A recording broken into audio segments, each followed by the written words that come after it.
Bonjour les dirigeants, j'espère que vous vous portez bien ainsi que vos entreprises. Gros sujet aujourd'hui, un thème qui me passionne, le thème du why, du sens, comment trouver cet endroit, cette zone, cette source d'énergie infinie. Alors en quoi c'est un sujet important? Parce que pour moi, trouver son espace ou sa source d'énergie infinie va forcément te mettre dans une énergie de mouvement, de fluidité, et surtout va faire que tu vas moins dépendre des événements extérieurs. C'est-à-dire que quels que soient les obstacles, les imprévus, les conflits ou que tu vis dans ton entreprise, tu vas forcément avoir du recul, ça va pas impacter ton énergie parce que tu as cet espace en fait de sens et de pourquoi tu fais les choses qui est à toi et qui fait que forcément tu peux t'auto-motiver. Alors, je parle de Gigawai à Big Why à titre humoristique, mais donc le why, il faut aller regarder, genre, j'invente rien, il faut aller regarder aussi les vidéos de Simon Sinek qui parle beaucoup de ça et qui parle beaucoup de cette notion de c'est pas autant comment on va créer, mais pourquoi on crée, pourquoi on fait les choses. Alors, du coup, ce que j'aimerais en fait évoquer avec vous, ce qui existe comme réflexe classique en tant que dirigeant quand on veut scale, ou quand on veut passer des étapes de croissance et que l'énergie fait défaut, on se sent très dépassé par les événements. Le réflexe classique, c'est de vouloir forcer les choses, euh, dénier ça et se dire c'est pas grave, il faut que je le fasse, il faut que j'y aille, il faut que je trouve un hack de productivité, il faut juste que je mette en place un plus de discipline qui pour moi c'est ok, mais en fait ça peut pas être la seule réponse et c'est pas une réponse qui tient sur la durée, le il faut en fait, parce que le il faut il a un prix quelque part, il va se payer quelque part. En réalité, au lieu de forcer, il y a comme quelque chose, l'image qui vient, c'est un peu de lever les mains, d'arrêter de toucher, de vouloir rajouter des choses, juste se dire stop en fait. De se dire à soi-même stop, peut-être que cette force que je veux chercher à l'extérieur, elle est peut-être juste à l'intérieur de moi. Et que parmi tout ce que j'ai développé déjà ou j'ai intégré déjà, je peux aller regarder aussi du côté du sens, de pourquoi je fais tout ça. Et d'ailleurs, c'est une vraie question en fait. Quand on regarde à quel point être chef d'entreprise, c'est quand même un métier très challengeant, très passionnant, mais très challengeant.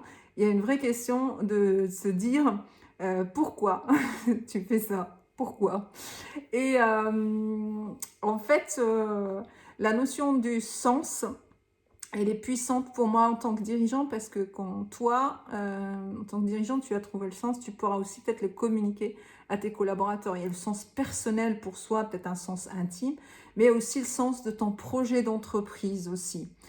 Peut-être que les deux sont communicables, c'est à toi de voir, hein, parce que moi, le sens que j'évoque ici peut avoir un niveau d'intimité, mais peut aussi être formulable en storytelling, hein. C'est vraiment à toi de voir jusqu'où tu as envie d'aller dans la révélation de qui tu es et dans le partage de ton histoire personnelle. Parce que pour moi, le sens, il trouve sa racine dans l'histoire personnelle, clairement, et dans ton parcours de vie.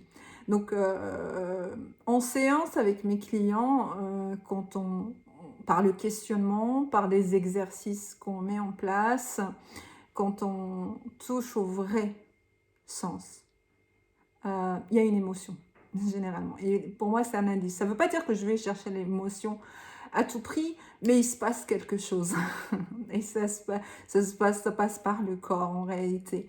Et donc cette émotion, elle est généralement de deux types. Il y a un peu une émotion de larmes, hein, donc il y a de larmes qui mais de libération en fait, de dire j'ai trouvé et waouh, en fait c'est ça pourquoi je fais tout ça. Et il y a aussi, ça peut s'accompagner juste après d'une libération de joie, en fait, et d'énergie incroyable, hein. Des fois, l'image qui me vient, c'est comme un champagne qu'on ouvre et qu'il y a les bulles, ça pétille. Et c'est vraiment ça, pour vous donner dans les symptômes, quand on a touché à son vrai why. De manière très simple, hein, donc le why, le pourquoi, le sens. dans les questions que tu peux te poser 3 questions toutes simples. Généralement, il y a quelque chose dans mon histoire personnelle, qu'est-ce que j'aimerais réparer? Soyons honnêtes, il y a quelque chose généralement de ce que j'ai remarqué, dans un vécu d'injustice ou dans un vécu qui m'a pas convenu, je veux m'éloigner de ça, réparer ça. C'est un style de sens et de pourquoi. Et c'est OK. Pour moi, il n'est pas suffisant parce que on peut réparer par autre chose que de la création d'entreprise. Mais il est moteur, hein, quand on crée, quand on se développe, on fait avec ce qu'on a. Et généralement, en fait, les personnes qui viennent en accompagnement, c'est des personnes qui ont épuisé ce premier why et qui veulent, en se développant, aller trouver d'autres sources de sens qui sont du style de aller vers. Mais en réalité, vers où j'ai envie d'aller? À quoi j'ai envie de contribuer et qui me dépasse, moi, petite personne, petit être humain sur Terre. À quoi j'ai envie de contribuer et qui est plus grand que moi. Quelle empreinte j'ai envie de laisser? Quel héritage, j'ai mis en anglais cette notion de legacy, qu'est-ce que j'ai envie de transmettre? Qu'est-ce que j'ai envie de laisser au monde?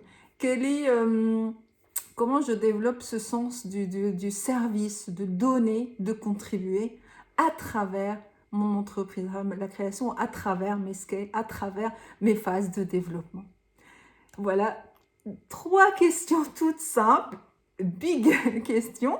Les réponses, c'est pas des choses qui viennent comme ça. Peut-être que tu peux juste confier ces 3 questions à ton cerveau, à ton esprit et le laisser faire.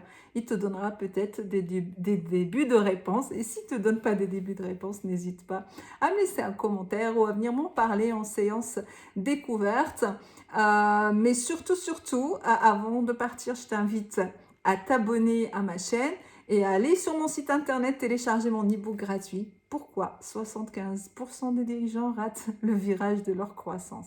Merci et je te souhaite une très belle croissance et une très belle réussite. À bientôt.